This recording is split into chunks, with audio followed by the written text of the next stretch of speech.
A teologia acessível a todos. Estudos da Bíblia e seus contextos com profundidade e seriedade. Academia Bíblica, toda quarta-feira, às 20 horas. Venha aprender mais sobre a vida com Cristo e como nos relacionarmos uns com os outros. Escola Bíblica, um momento de aprendizado e partilha. Estamos nos reunindo de forma online, com classes para crianças, adolescentes, jovens e adultos.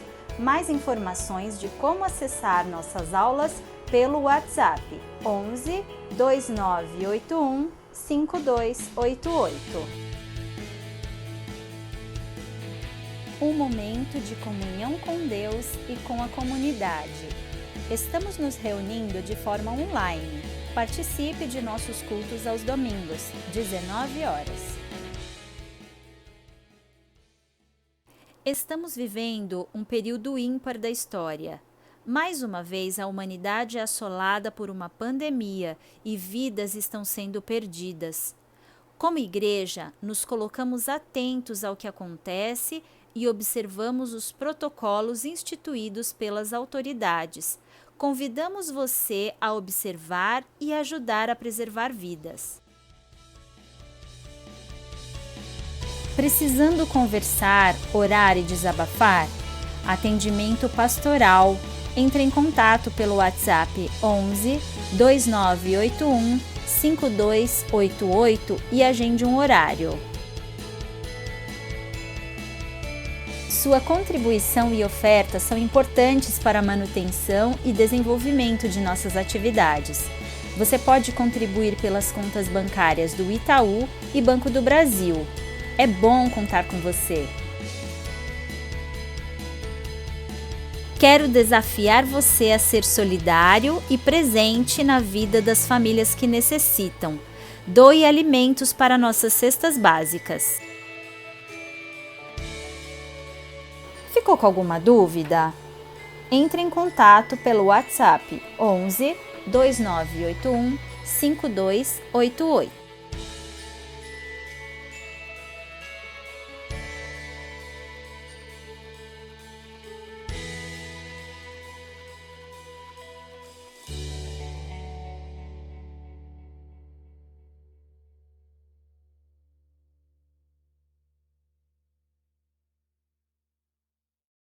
Olá, boa noite. É muito bom ter você aqui hoje, quarta-feira, 14 de abril de 21, para a nossa aula da Academia Bíblica. Vamos orar? Senhor, nós te louvamos e te adoramos, ó Deus, pelo teu cuidado, pela tua graça, pelo teu amor, por tudo, ó Pai, que o Senhor representa em nossa vida, ó Senhor. Graças te damos, ó Pai, por essa oportunidade de aprendizado, ó Deus, sobre o teu povo, ó Pai. Fica, ó Deus, conosco, nós te pedimos, em nome de Jesus. Amém. Vamos louvar ao Senhor.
continuidade à nossa aula, o panorama da história de Israel, da pré-história ao Império Romano. Hoje nós vamos falar sobre o judaísmo helênico. Flávio Josefo, historiador do século I, cita com orgulho o geógrafo e historiador grego Estrabão, que teria dito a respeito dos judeus: não é fácil encontrar um só lugar no mundo que não hospede esta gente e no qual esta não tenha manifestado a sua autoridade. Na aula Refugiados e Remanescentes, nós falamos sobre eles. A grande quantidade de judeus que, fugindo da invasão assíria e babilônica no século VIII e VI a.C., se espalharam pelas serras ao redor. Agora, 7 a 5 séculos depois, seus descendentes estão imersos nas culturas locais e compõem uma imensa massa de judeus, o Israel de Javé fora da Terra Prometida. Esta imensa massa, na época do Novo Testamento, era maior que toda a população hebreia residente na Palestina, o que não é muito diferente de hoje. No tempo de Otaviano Augusto, o primeiro imperador de Roma, fala-se de cerca de 4 trilhões e meio de judeus dentro das fronteiras do Império, cerca de 7% da população. Considerando apenas os judeus do Império, já é possível afirmar que estes estavam em contato direto com a cultura helênica, assimilada e adaptada pelos romanos. O contato hebreu com a cultura helênica produziu, como todo choque de cultura, sabores e dissabores. Se por um lado podemos acompanhar os conflitos desencadeados no período dos Macabeus, por outro, os hebreus da diáspora eram mais abertos ao mundo grego. Habitavam cidades gregas como cidadãos plenos, falavam grego, assimilavam os costumes e conservavam a própria fé e tradições. Não à toa, há uma quantidade de nomes gregos entre os discípulos de Jesus: Pedro, Lucas, Marcos, João, sendo algum deles a forma grega do nome em hebraico. Outro exemplo é como Lucas, em Atos dos Apóstolos, transforma Saulo em Paulo, para um melhor entendimento do mundo de então. Não apenas nos registros, mas também na religiosidade é sentida a influência do helenismo. O judaísmo da diáspora é menos afeito aos aspectos culturais e mais próximo das questões éticas. Templo, sacerdócio, culto, práticas rituais têm sua importância, mas não são centrais nos debates, ainda mais se comparados às questões morais, onde o judaísmo se propõe mais ético diante do helenismo e outras religiões pagãs. É no judaísmo da diáspora, em Alexandria do Egito, que a interpretação alegórica das prescrições cultuais e rituais ela é desenvolvida. Um método que terá enorme influência na maneira como os autores do Novo Testamento interpretariam o Antigo Testamento diante da pessoa de Cristo. Merece destaque neste período a forma como a fé judaica procurava se mostrar superior à filosofia grega. Filon de Alexandria, filósofo judeu helênico, que tentou uma interpretação do Antigo Testamento à luz das categorias elaboradas pela filosofia grega e da alegoria, chega a propor que alguns dos filósofos gregos foram discípulos de Moisés. Nesta mesma linha, surgem obras que colocam o mundo judaico e grego em contato, como a Carta de Aristeia e o Quarto Livro dos Macabeus, escritos apologéticos que procuram mostrar ao mundo helênico a superioridade moral e filosófica dos hebreus. O historiador judeu Eupólemo, considerado por alguns o personagem que Judas Macabeu enviou a Roma, parece ter escrito em língua grega uma história dos judeus na qual sustentava que os fenícios e os gregos teriam aprendido a escritura de Moisés. Mas afinal, teriam os judeus conseguido alguma influência sobre o mundo helênico? O que se tem de registro são os pagãos solicitando ingresso no judaísmo. Embora não circuncidados, observavam os preceitos fundamentais da lei e participavam ativamente da vida da sinagoga. Temos um exemplo disso na figura de Cornélio.